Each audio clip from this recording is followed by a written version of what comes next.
Chapter 1. Knowing the God of the Gospel.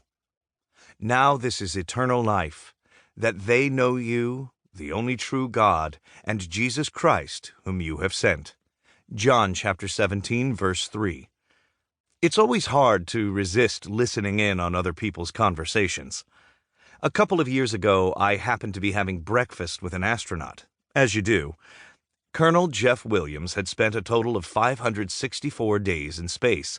So over breakfast, I asked him all the questions that I have wanted to ask an astronaut since I was a kid.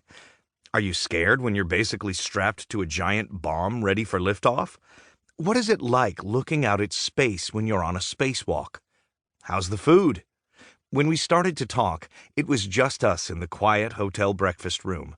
About 45 minutes later, I realized that the room had filled up, but nobody else was saying anything. One by one, they had come in, heard Jeff mention NASA or the International Space Station, and just started listening to our conversation. I would have done the same. Listening in on an astronaut is fascinating. John chapter 17 is one of the most remarkable chapters in the whole Bible for this reason.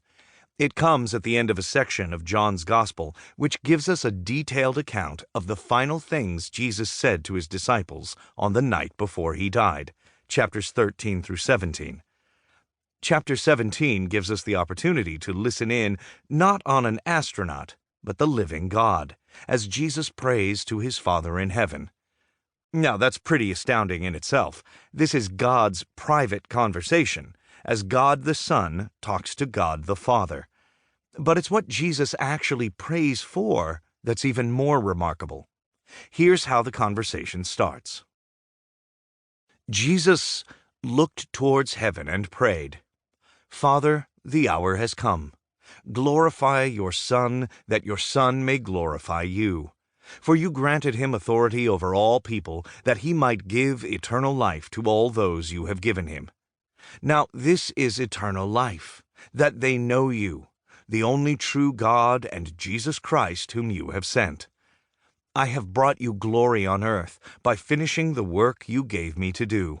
And now, Father, glorify me in your presence with the glory I had with you before the world began." This whole scene is very intense. The hour that has come is for Jesus' death. Verse 1. So on the last night of his life, what's Jesus thinking about? He is thinking about us. Jesus is about to do the unimaginable. He is about to die for people like you and me. He's about to step in to face the punishment that we earned and to face the Father's anger which we had provoked. He is going through with this so that he can give people like us an unparalleled gift, eternal life. For you granted your Son authority over all people, that he might give eternal life to all those you have given him. Verse 2. Eternal life. Generally in the Bible, that means life with God that starts now and goes on forever. But here Jesus gives us an even simpler definition of this life than that. He calls it knowing God. Now this is eternal life, that they know you, the only true God, and Jesus Christ whom you have sent. Verse 3. To be a Christian, to have eternal life, is to know God. We don't often think of it like this, but knowing God is the very heart of the Christian life. So I hope you've got this. Jesus Christ, the Lord of all, within 24 hours of his excruciating death, as he prepares to bear the full weight of the sins of the world, is preoccupied with one thing. He's preoccupied with us, and in particular, with our life. What does Jesus want for you? Jesus wants you to know God. That's because at its heart, Christianity isn't really about us.